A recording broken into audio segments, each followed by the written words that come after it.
one were to wonder what the languages the heart speaks are, music would definitely be one of them. It transcends barriers of nationality, ethnicity, and human language, and thus can potentially be a powerful force that unites all humanity.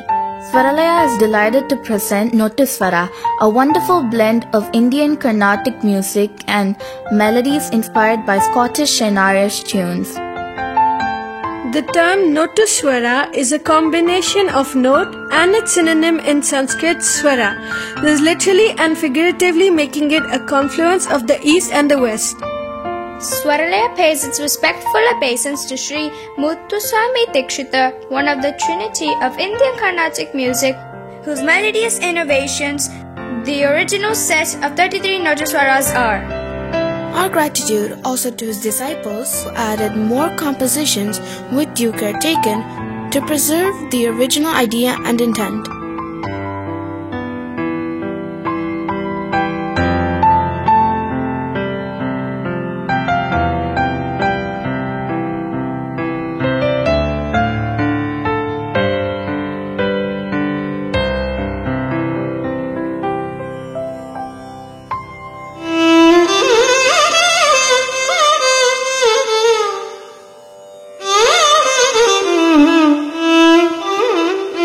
Mm-hmm.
sa